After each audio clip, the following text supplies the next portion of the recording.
Hey up, and welcome to the Temple of Bleh, episode H. This is another entry into the History of Roadrunner Records series that we've got going on. This conversation is with Andy Saunders of Velocity Communications.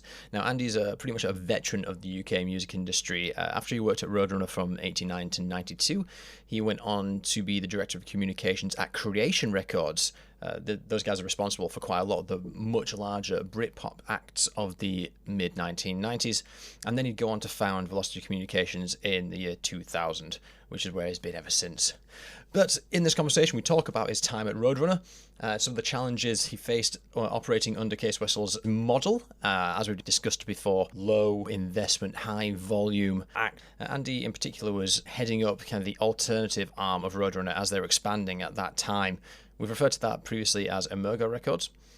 So Andy was running up the UK arm of that, and I'm extremely grateful for Andy giving me his time. So I hope you all really enjoy this one. It's a really good insight as to how the Roadrunner office was run in the UK. 1, 2, fuck shit up!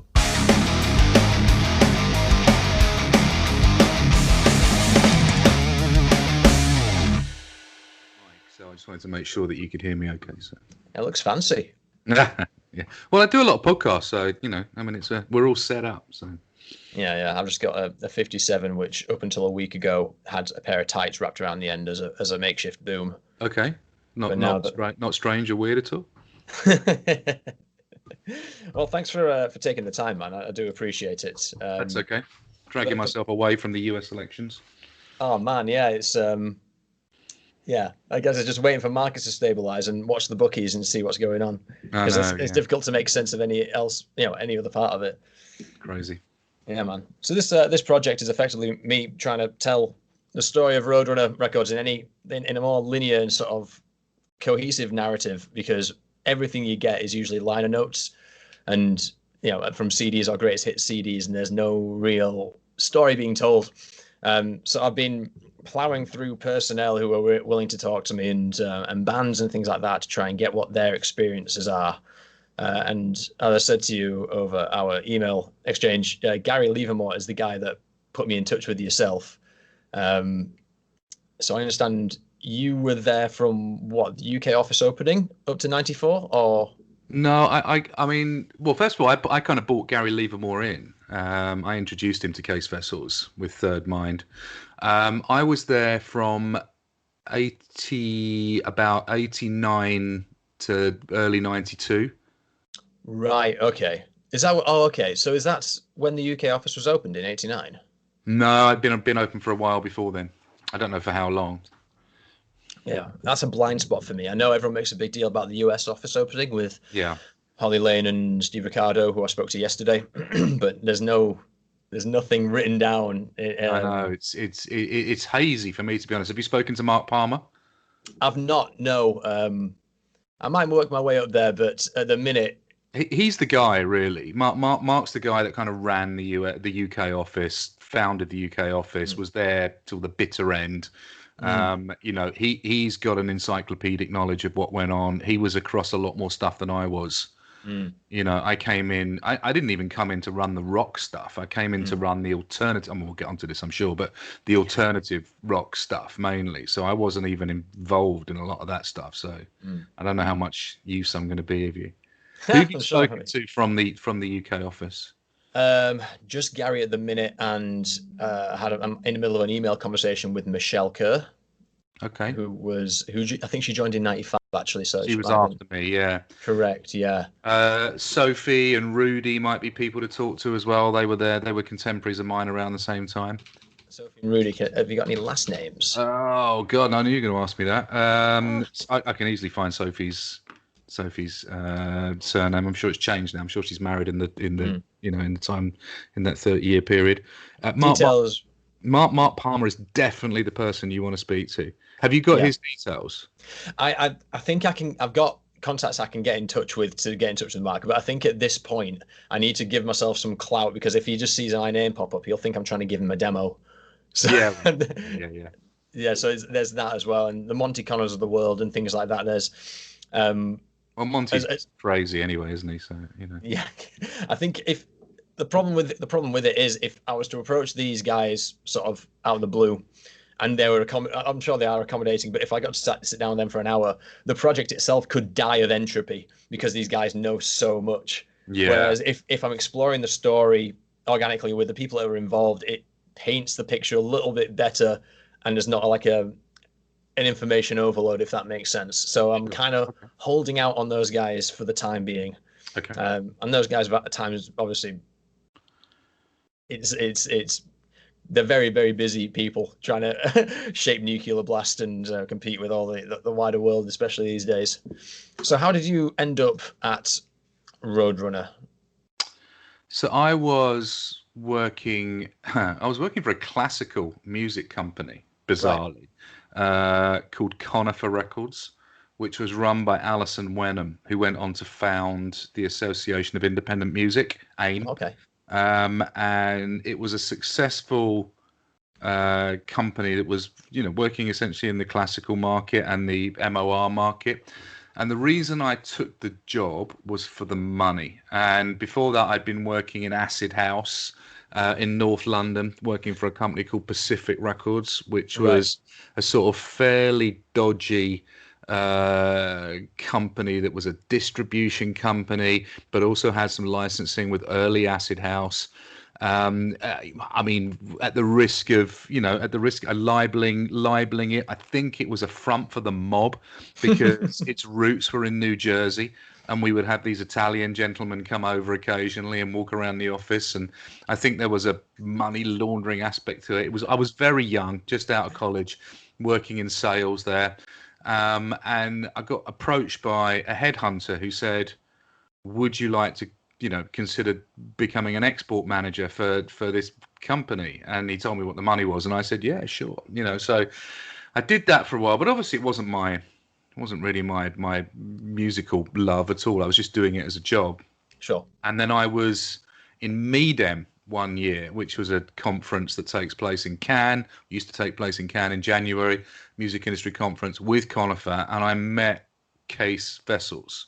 Mm. And I had a good conversation with Case, and he encouraged me to apply for a job that was going at Roadrunner, to run or to try and develop an alternative music or alternative rock arm to the company that wasn't metal based or hard rock based. It was coming out of that alternative rock Yeah. world that started to grow through in Seattle and started to grow out of that grunge scene and whatever. What he wanted to kind of get, and also the kind of UK indie scene, and he wanted Mm. me to help develop that. They had a label in print called Emergo, which is Yeah. Emergo, and they wanted me to run that. And so I was kind of separate from King Diamond and Sepultura and Death and all those bands, but we were all in the same open plan office. But I was working or trying to work with bands like Teenage Fan Club and Mm. American licensing deals with companies like Tang, and we were working with Mission of Burma and Slapshot and these American sort of rock bands, and it was all very interesting, but I wasn't really getting anywhere because I was the only person in the company doing it. Everybody Mm. else was essentially a metalhead, and I was sort of going, yeah, we should think about signing these slightly fey UK indie bands, and they were like, we're going to go off and watch Deicide. Yeah. Yeah. Which was all good fun, and I'd be like, I'm going to go and see Pulp, and they're like, we're going to go and see Sacred Reich, and it Yeah. was just like, there was a big disconnect between what I was doing and what they were doing. But Mm. we carried on. We signed some bands. I had a couple of allies in the American office, and in the German office, and so I'd signed a couple of bands like Heads Up and the Venus Beads and various other people, and they weren't particularly successful. One of the reasons being is that the company really didn't know what to do with these bands. And also, Mm. Case wasn't really sure about what level of investment he wanted to make. I mean, the thing about Case was that he was very much from a school of you don't really pay the bands anything. They should be, they should feel privileged to have a record deal, and we'll give them enough money to make their record, but we won't really give them advance. And Yeah. we'll try and do as little marketing as possible. And it was all about let's try and sign these bands very early, make them big, and make them profitable. And that was very much his modus operandi. He never pretended to be anything else, and that's what he wanted to do. But it was very difficult at a time when the UK music industry was starting to get interested in this sector to have no money and no opportunity to market the artists, and no infrastructure around it that I could point to and say, you should come and sign to me, when there were, lots of different labels like Creation, who I ended up going to work for, Fire Records, Domino, all these other labels were much cooler, much more resourced, much more connected. So I was a bit of a sort of fish out of water, really. At the same time, it's difficult to go to someone like your Pulps and things like that and say, "Oh, come join me." Yeah, all right. Well, what's your resource model? Well, we're really just pushing Sepultura at the minute. Yeah. Yeah, we might be able to get you a support slot with, with a death metal band in the Boston Arms. It's wasn't really happening. I mean, I have to say, I kind of threw myself into the rock side of things as well. It wasn't really my area of interest, but I became interested in it. It was a very interesting, the people, the culture around it was very interesting. The people involved in that world were really interesting, and I, enjoyed hanging out with Sepultura and enjoyed hanging out with those guys. I spent a lot of time, threw myself into it, got to know the market pretty well. But I was always felt like I was standing to one side of it, really. And Case was, Case was kind and he was nice, but he was in it to make a quick buck, really, out of a burgeoning scene. He wasn't really there because he felt any love or affiliation with the scene. And so I after a couple of years there, I found myself getting fairly demotivated by the whole thing, even though I enjoyed the people at the company. It was a good company, and you could tell that the company was going to go on and and find that one artist, in their case Nickelback or Slipknot or whatever it was, that were going to take them to another level, because they kind of own that space. So. It's interesting you say that about Case, because and his the way you perceive the investment that you need to put into the bands, because I call it the Blumhouse model, because these days there's Blumhouse, which is the horror film production company, and they have minimum investment across a number of different projects, and all they need is one to break. And it looks like that's what Case was doing, at high volume, low investment. As soon as Abigail by King Diamond comes out, it's all paid for itself, so there's no real worry.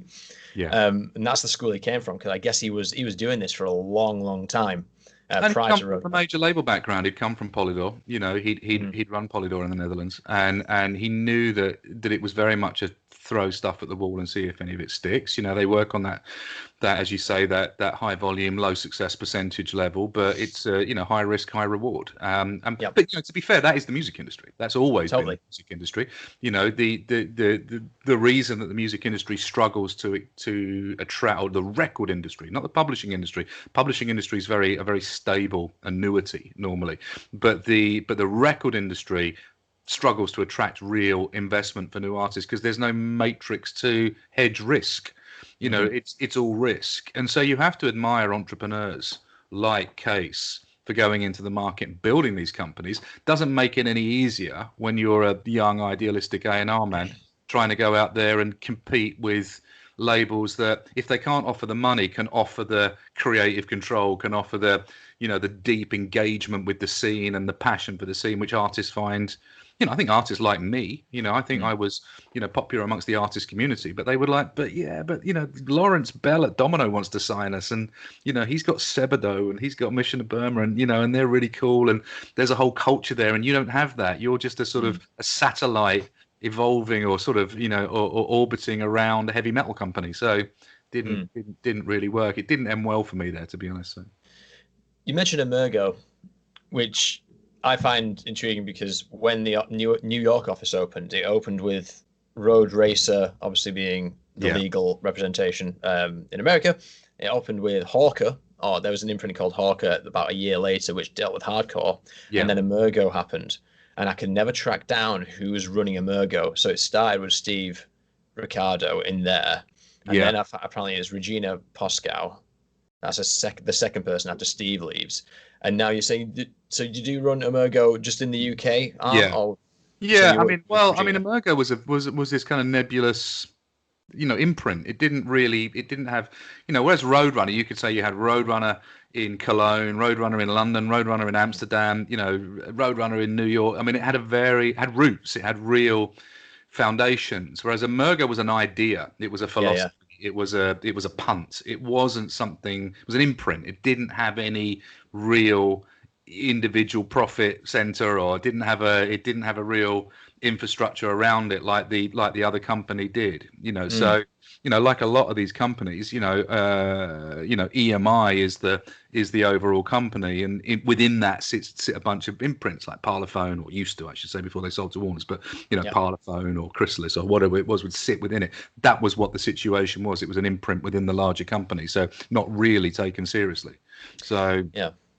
and of course, all the people that came to work for Roadrunner were metalheads. That was the culture that had built. So why would they care about a fey indie pop band from Sheffield? They don't. Why would they care? I don't blame them for it. Just wasn't a good fit. I think it was I'm amazed I was there for as long as I was before I got fired, to be honest. It's interesting because you've kind of segued exactly into my question, which was because 91 is the interesting year for Roadrunner. They acquire Third Mind and they take some steps to potentially move away from metal and diversify quite a lot. But this is before Nevermind came out. I think like if you look at the dates of the Third Mind acquisition, and I think a guy called Dave Howell had an imprint called Lafayette, which was a dance I brought Dave Howell in as well. Yep. Yeah, so Dave Howell, so Lafayette was the dance. Sorry, just on that. Lafayette was named after Lafayette Street, which is where Roadrunner was based. Yep. And again, Case had this idea that he wanted to, sort of participate in the burgeoning dance scene, house scene as it was there in the UK. It's not an area I knew a lot about. I didn't really know a lot about, industrial stuff that Gary was doing. But me and Gary went to school together. I don't know if you mentioned that, but we went to school together. So that's why I brought him in. And then Dave, I just advertised for somebody to come in and do it, and we got this mad succession of people. We got Mark Sutherland applied for the job, who was, ended up being the editor of Music Week and Melody Maker. Jefferson Hack, who ended up being the proprietor of Dazed and Confused. I mean, all these mad people applied for the job that didn't. And Dave Howe got it. And I think he was a little bit like me, which was, it's a great idea, but nobody really wants this. Nobody wants a dance label. It's a abstract concept. And we would sit there, go down the pub and sort of, go, I don't know what we're supposed to be doing here. We've got no money, we've got no resource, and yet we've got these huge targets to reach. It's insane, really. Yeah. How did they set targets then? What was the model? Have success, or have some level of success to justify your wages. The thing is, I went on then to work for record companies, like Creation Records. I spent 10 years at Creation Records. We sold 50 million Oasis albums. I went on to see how real record companies were run, and how real marketing budgets were apportioned, and how A&R really worked. And I thought, what on earth was I doing for 2 years? This is insane, and I've had a 30-year career in the music industry, and I look back at my time at Roadrunner and think, I don't even know what I was doing for 2 years. It was kind of silly. Do you know what I mean?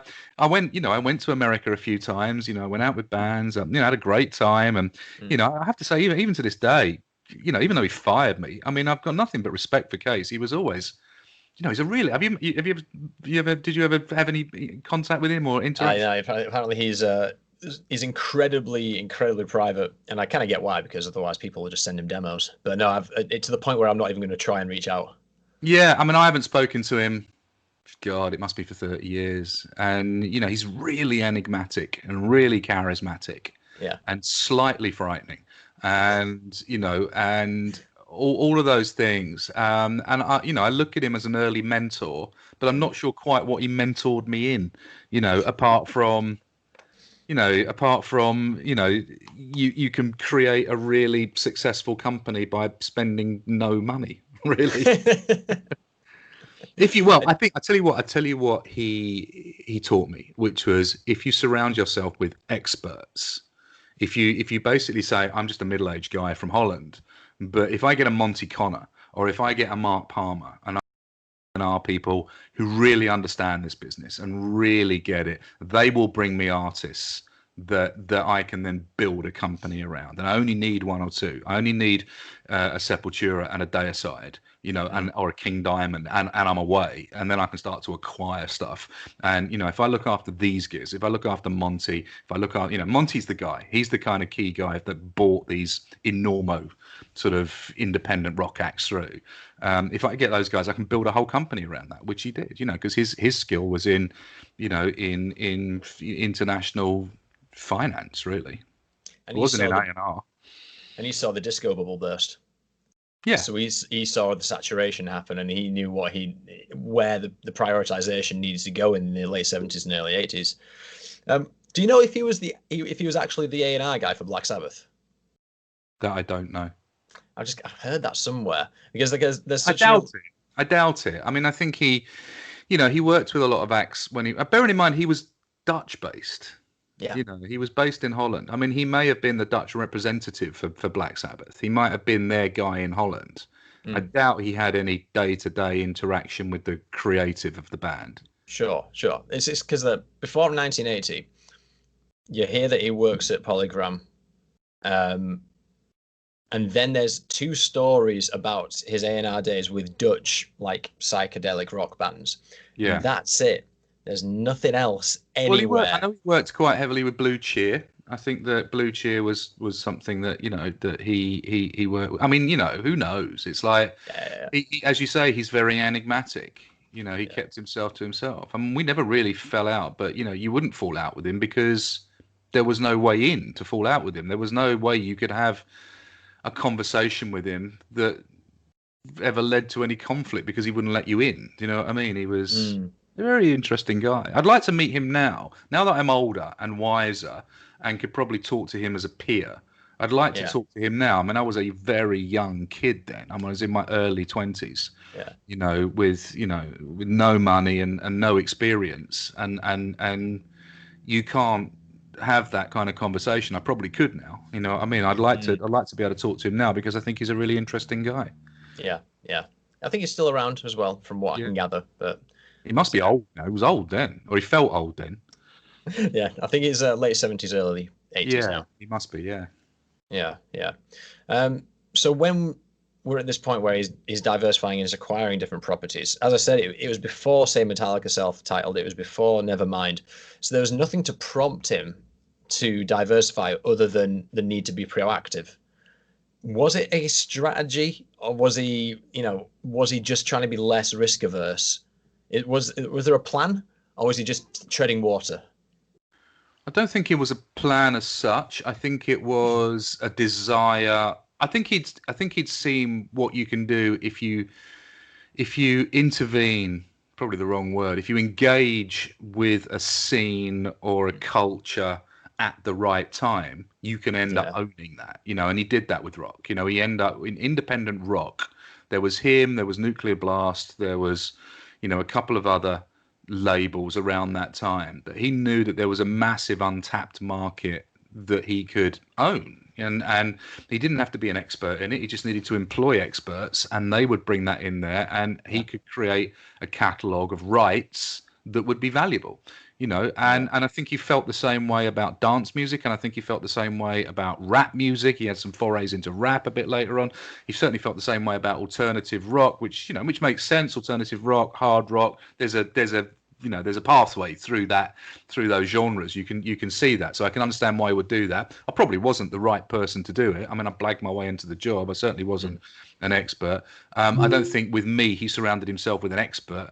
So I just think that, again, something I found on WikiHow. Sorry, that's my Spotify going on. Alexa, stop.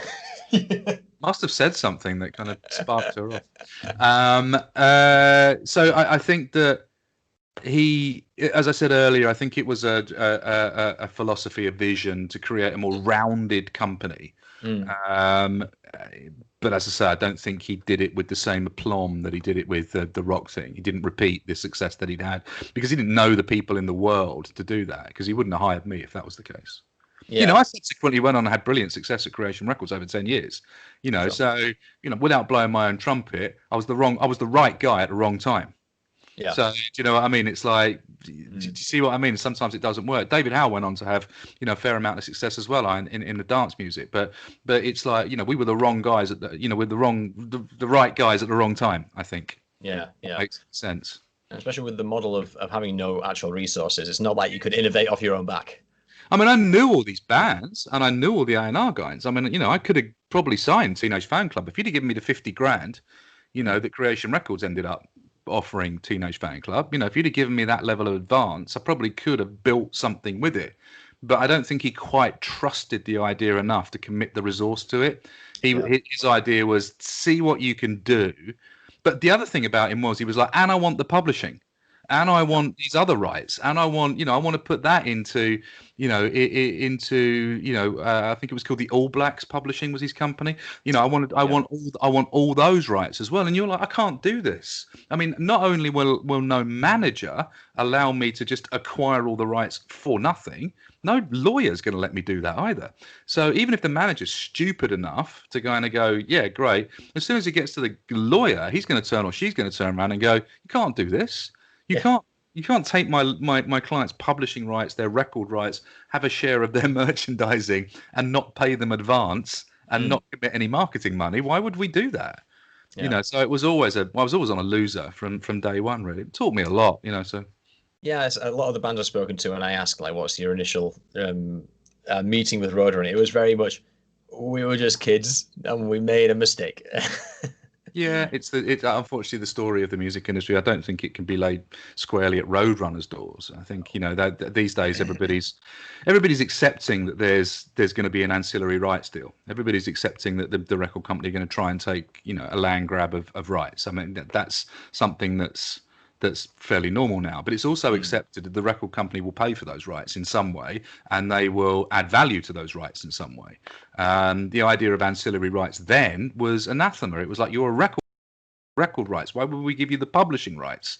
No other record companies were asking for those. So how are you expected to ever sign any bands when they just laugh at you and go, but the other record company that are offering us actual money don't want those rights? Yeah. It's a bit of a rabbit hole, but it's like to give you an idea of the way we were hamstrung, in that situation, That's my background as well. There's a lot of young rock bands out there who saw the success that they'd had with some of these other bands, who wanted that success, who wanted access to that audience, who were prepared to do that. But there was a template there that Roadrunner could point at and go, see, Sepultura, we took them from being an obscure Brazilian band to a global artist. Look at Sacred Right, look at these other bands that we work with. You're going to be in a stable with bands that have got really successful, sustainable careers. And still a terrible deal. But if you're a young artist thinking, well, I want to be like those bands, I want to be on the front cover of Kerrang, I want to be in Metal Hammer. Could do that in the alternative rock thing because there was no template for it. So yeah. No, that's actually my background. My education is all in like the commercial IP law stuff. Right. So that's why I love this stuff, because you can, I guess, like the model documentary style is usually banned and the label is the footnote, usually throwing a spanner in the works. But doing it from, this is the story of the label and the bands of the footnote has been really, really telling and really fun. But onto that point. But just to give you a point, just if it's of interest, I then went from, and we'll talk about how I'd sort of segued from Roadrunner into Creation. I went to Creation where most of their deals were 50-50. They were just straight 50-50 deals. Old school, we'll take the costs off and anything that's left over we'll split 50-50. And that blew my mind. It was like, oh, so you're actually going to give the artist some money. It's like insane. You madman. Because I'd come from this, because in the previous companies I'd worked for, they were mainly licensing deals. So, the Acid House stuff that I did was licensed from Detroit or licensed from America. So, that there was no artist involvement. It was just like license distribution. Yeah, it was distribution deals, and Conifer was the same. They were license deals. These were artist development deals. But how can you develop an artist when you don't give them any money to live on? So, whereas anyway, so looking back on it now, it was awful. It was awful when you think about it. Yeah. So with that in mind, right? So after speaking to bands and things like that, I've got a model Roadrunner deal. So, and we've talked about some of these things already, but I'm just gonna do a checklist of things, and you can tell me if I'm wrong, because I think it develops into the 90s. And it moves a little bit left and right. So a typical record deal with a band would be 6 or 7 albums, with an option after the second of typically the second. Yeah. I would say all the IP effectively held Well, by I think the option would be after the first. I don't think they'd ever do a 2 album firm deal. Oh, really? No, I mean, why would you do a firm deal when you don't have to? You don't want to Mm. have to commit to paying that advance. The option would be on the record company side, all after album one. So in Mhm. other words, if it doesn't perform, we can drop you. Yeah. And any kind of 2 album firm deals in the artist's favor. So that would never have happened. Mm. I'm sure there was some, especially with some of Monty's bands in the earlier days. Right. Well, unless that was, I certainly didn't see any of those. But I mean, it's possible. It just doesn't sound like case that he would, Yeah. that he would a firm album deal, unless he was desperately trying to win the deal. So. Yeah. Again, all IP retained by Roadrunner. Oh, yeah. No written guaranteed tour support. They'd do it most of the time, but they wouldn't guarantee it in case they got drafted into a shitty tour. No, fully recuperable as well. Yeah. Typically 5 months, I guess, in UK money, that would be what, 3K at the time, If for that. a debut album. Yeah, and that would include recording costs. Yeah. So no personal advance. They would basically make the record. Yeah. On the £3,000. I mean, I don't know about you. I mean, even in the late 80s, it's a big ask to make an album for £3,000. Yeah, I mean, you can get some mileage in a studio, but not for long, unless you've been playing the same songs for 5 years and you got them down to a T. You're not gonna get much out of it. Well, you're That's not. including mixing. The studios I was using like Bark Studios in Walthamstow, or studios up in Stockport in Manchester, because they were cheap. You'd never get a decent producer for that. I mean, the producer would cost you £3,000, to start with. So if all your records were being made at that level of budget, you're essentially using the studio engineer to produce the record. So you end up putting a load of low quality records out. That's what happens. Any details I'm missing from that sort of model deal? Well, no, I think you're quite right. Very long deals, in perpetuity deals. The rights never revert. Rights that will also include publishing, low advances, no personal advances, and no marketing commitments. Mm-hmm. For the world, the universe, and planets as yet undiscovered. I mean, that type of deal, really. So it's really shockingly poor deals. Yep. And still doing those into the 90s. Okay, that's cool with me. So tell me about kind of like the working week of Roadrunner. Gary was, I won't say nostalgic, but he'd tell me a lot of stories about the Monday A&R meetings where he'd get everyone into a room and you'd reel off the figures from the previous week. And obviously everyone would be looking at each other because Gary might have pulled something in which hasn't sold a lot. You'd have scored high or something like that, and there was a certain anxiety associated with them. Well, it probably would have been me, to be honest. It was probably Mark that would be scoring high with stuff. I mean, Mark would have all the the retail figures. I mean, in those days, you'd get from your distributor, you'd get a fax with all of the daily and weekly figures on it. So that would probably be there, and we'd be talking about that stuff. But honestly, we were Gary was doing okay because Gary had a fan base out in Belgium, and because he'd been with Pias, Play It Again, Sam, for a long time before that, and he'd had success in America and Canada. I mean, Skinny Puppy were Canadian, so he had some success in other territories. I mean, I was always a massive failure with what I was doing, as was David. Nobody really knew what we were doing, and the metal stuff would mainly be American. Signings from Monty that we would be exploiting in the UK. There'd be one or two thrash metal bands that that had been signed to the UK company, but they weren't doing any real business. I mean, it was mainly, can we exploit the signings from America and the European territories? In combination with our other European offices, which were in at that time Cologne and Amsterdam. Yeah. I was actually going to ask that. What was the relationship between the UK office and the other? I'll call them satellite, knowing they're not really satellite offices. Were they all independent of each other in terms of you have a ring-fenced budget but with an overall agenda, or did you take certain instruction from Amsterdam and vice versa? I know you were saying you were exploiting some of the US signings where you could, but Amsterdam was essentially the European head office because that's where Case was based. And it was essentially a Dutch company, so we would go over to Amsterdam on bi-weekly basis, possibly monthly basis. One of those 5 a.m. flights that would get you into Amsterdam at 9. Do a day's meetings and then fly back exhausted. We would do that on a fairly regular basis. So I got to know Amsterdam, or bits of Amsterdam, very well. We would occasionally go to Cologne, which was run by a guy called Frank Strubler, who you should definitely talk to. He's now a very successful artist manager now. Looked after Pink, looked after All right. So Frank Strubler, you'll probably be able to find him on LinkedIn, which is, Cool. and he spent a long time at Sony. He was at Sony for a long time. Stroeble. Strobler, really nice guy. He'll definitely talk to you. Mark will definitely talk to you. As I would. I mean, why wouldn't you? 'Cause I can give you half an hour. I'm sure. That everybody will talk to you.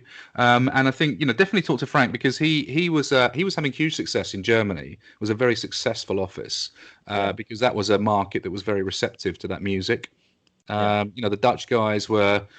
They were very, very good. I mean, we would talk all the time, but of course, bear in mind, this is way, way before email, way before the phones. It was all telephone conversations and faxes. There was no such thing as even a conference call. You would just talk to people on the telephone. So we had these relationships, and I think there was a sense that everybody had their internal budgets, because I remember having to beg Frank to arrange touring for my bands in Germany. All right.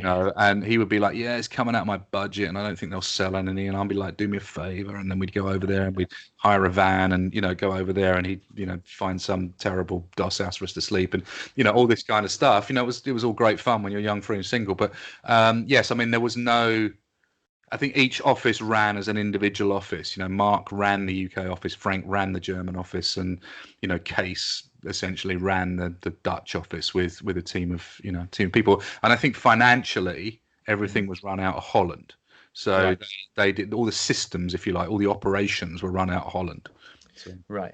So there was so there was no independent agenda. It was kind of, you all had your own, sort of treat it as independent businesses, but obviously with the parent office kind of calling the shots on. So Holland would call the shots. Netherlands would call the shots. America would be the creative powerhouse. They would be signing, developing artists, and London and Germany were essentially marketing and outposts in key territories. Because at that time, England and Germany were probably it probably went America, Germany, England, rest of the world in terms of importance of territories, in terms of sales. So America definitely drove it creatively, and Holland drove it operationally, if that makes sense. Yeah, definitely. A marketing outpost makes a lot of sense to me. Before we start bringing it to a close, have you got any major successes or major failures that you want to talk about from your time at Roadrunner? I mean, they're all pretty major failures, to be honest. I did, for all the reasons that I said. I mean, not because I was particularly bad at my job, just that I wasn't given a very clear brief. I wasn't given the resources to fulfill the very poor brief that I was given, and there wasn't a level of, understandably, there wasn't a level of support at the company for what I was trying to do. So, it was always going to end in tears, and it did. I ended up getting fired. About the offices burning down, right? So when Gary was telling me about this, he said that you left the day after, but he also said that you may or may not want to talk about it, and it was going to be my last question, with obviously deferring to yourself. I'll talk about it because it's a good story. So the so we had these offices in the Harrow Road, and you're not based in London by the sounds of your accent. No, up in Yorkshire. Okay, so IKEA, or the IKEA in Brent Cross, was fairly near to the Harrow Road, reasonably near. So I remember one bank holiday Monday going to IKEA with my fairly new wife to buy some stuff for the house, and I bought a couple of things for the office. I think I bought a pot plant or something, and I said, look, it's quite near the office. It was a Sunday, I think. Why don't we go to the office and I'll drop this off? So we drove down the Harrow Road and we got there, and the office wasn't there. I mean, it literally wasn't there. There was a gap where the office was, and it had burnt down. And the story, I think, was the business on the bottom floor was an Afro-Caribbean hairdressers. Okay. It had either combusted or somebody had burnt it down, but it had also taken out all of the other offices, including ours. So, I remember standing there with this weird sensation of going, is this actually where the office is? It's like, I had your car stolen. But I remember Yeah. my car stolen and going back to where I parked it and it not being there and having this, did I actually park it here? And sort of, questioning myself and and it was like, shit. So I think I was the first person to see it. So I remember ringing up and going, I think the office is burned down. And so we moved offices fairly nearby, a couple of 100 yards down the road, into the basement of a building that Case knew. And we were there for a little while. And I think Case had said to me previously, I need to see some results. I need to see some justification for what was going there. Right. And, I was under a lot of stress to deliver. Knew I probably couldn't. And then I think very shortly after we moved in, he came to see me and he said, I'm really sorry, but I'm going to let you go.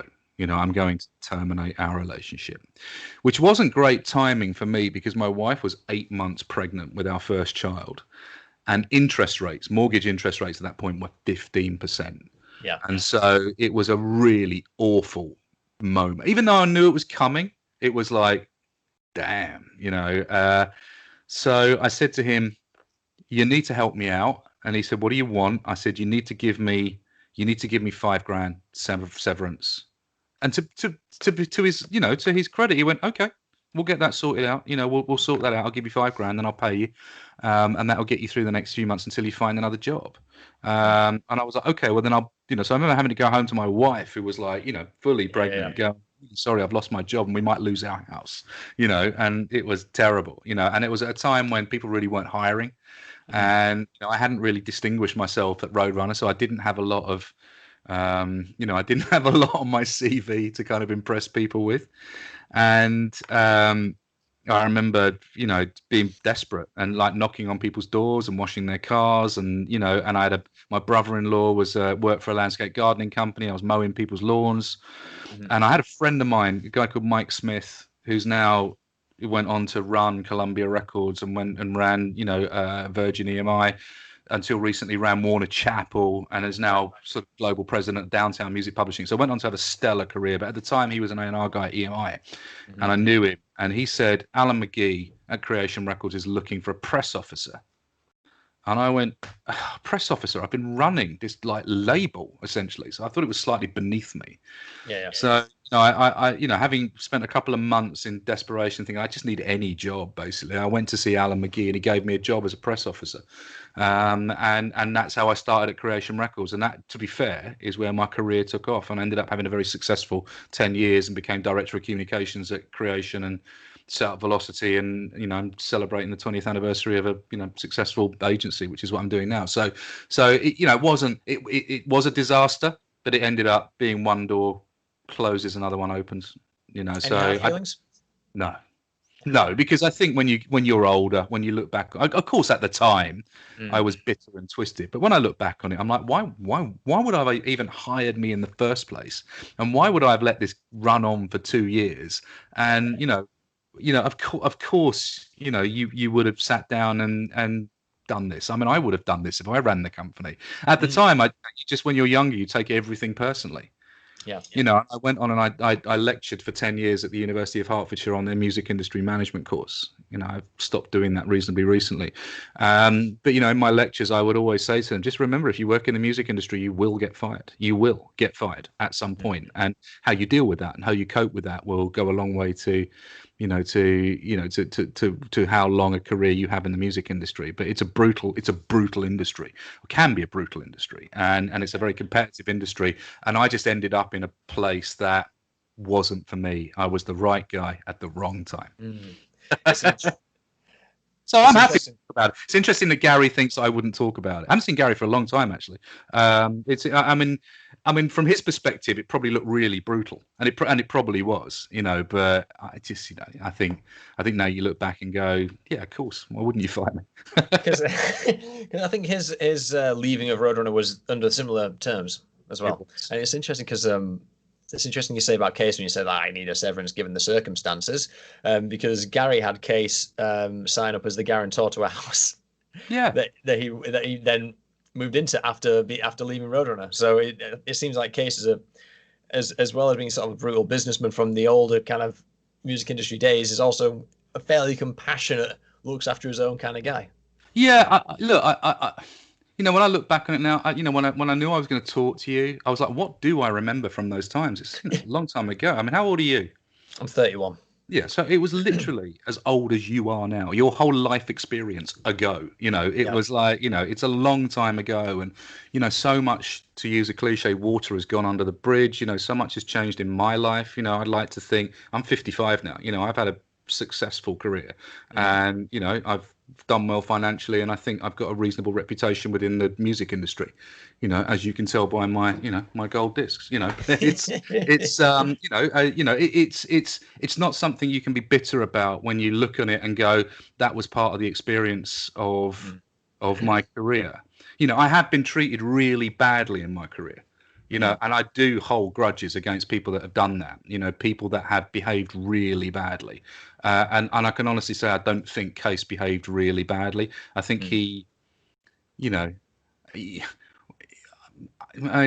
don't think that, he didn't know that my wife was 8 months pregnant. He didn't know that, that I was struggling to pay my mortgage. It's not his concern. It's not his, it's a business decision. And you sort of look back and, and he did the right thing. Gave me the money to get me through those 3 months to find another job to go on and do it. So not bitter at all. Gary, Gary's a bit of an oddball, as you probably know anyway. I mean, he goes in his own lane. He's he was the kid when we were at school. He was the kind of the weird kid in the common room listening to Joy Division. I mean, we were all out playing football. He had the long Matrix coat on, just listening to gothic music, but he was that kid. I mean, I love Gary, but I haven't seen him for a long time. I should reconnect with him. But he's I can imagine him and Case probably didn't connect particularly well. But there you go. But I hope to some of those other guys, because I'm sure they'll be able to give you much more insight into the the real inner workings of the company that I did. I've made the notes. I'm gonna chase them down. I'm gonna find them. Great. I have 2 random questions now. Sure. Have you ever seen a ghost? I know how it's funny you say that, actually. It's funny you should say that. I'm going to go down a slight rabbit hole here, right? I've got this house in Norfolk. I'm lucky. I've got a second home. I bought an old school in a village in North Norfolk about 20 years ago.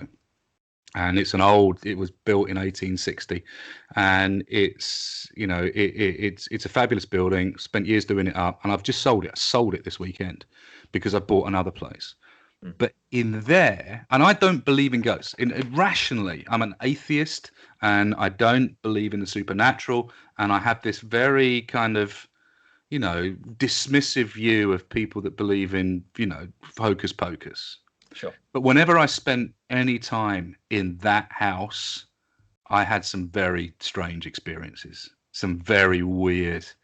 I never saw a ghost, but I had a sense of stuff. Do you know what I mean? And whether that was an overactive imagination, because it's in the middle of the countryside and it's very dark, and you think that there's generations of kids have gone through this school, and it had this kind of vibe about it. In the daytime, it was this amazing, imposing, old school, and it was a cool place, and we did it up really cool. At night, it was just a dark red brick building in the middle of the countryside. So obviously I would be there mostly with my family or with friends, and occasionally I would be there on my own, and I never liked it.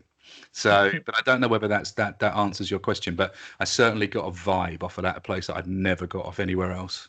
You've broken. I've had some weird experiences, usually relating to someone's died, and I've had a dream about them like the night before. It's that kind of stuff. Okay, premonitions. Yeah.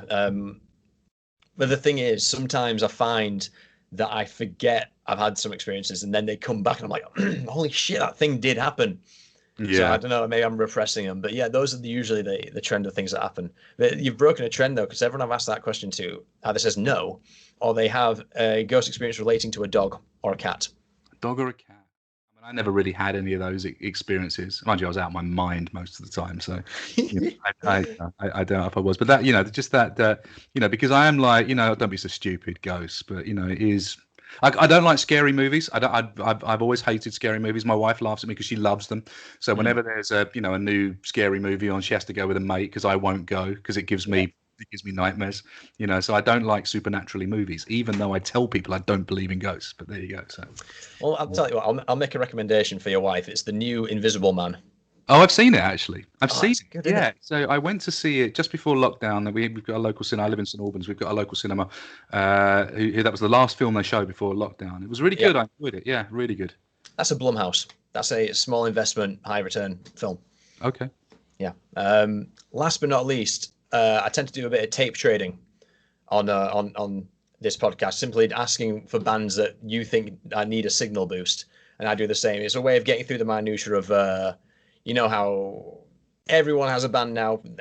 Everyone has a computer band. There's a lot of shit you got to wade through to get to the good stuff. So I think recommending music is a good way to try and cut through that and just get straight to the good bands. So is there any small bands which you think deserve recognition? Well, I don't know how small they are, but it's a band that I've only recently discovered, and I think their debut release came out last year. It's a band from Austin, Texas, and they're called the Black Pumas. Have you come across them? No, that sounds cool. They're a very, very cool band. It's very kind of old school Southern soul.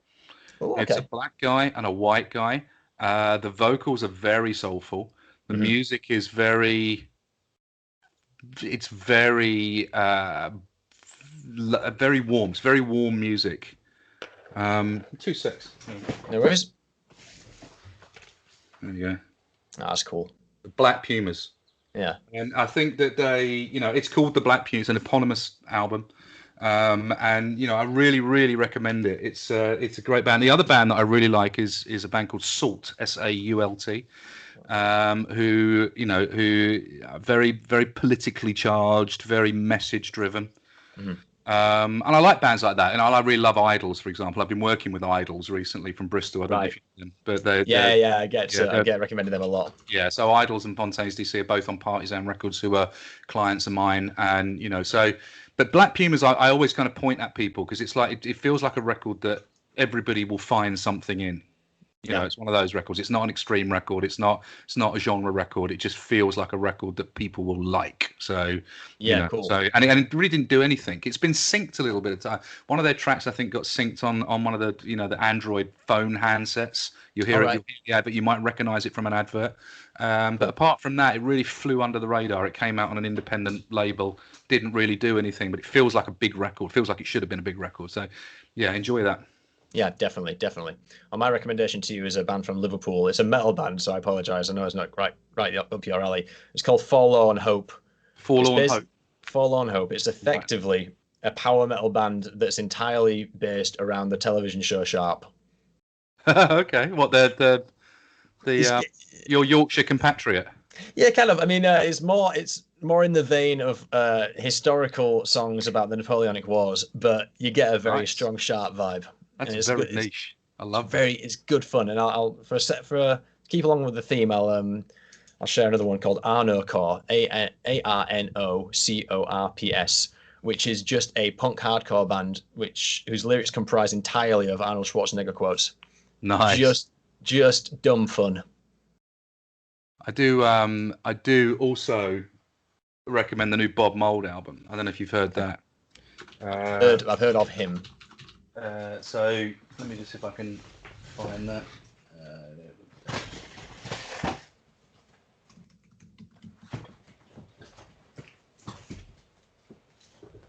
So yeah, it's called Blue Hearts.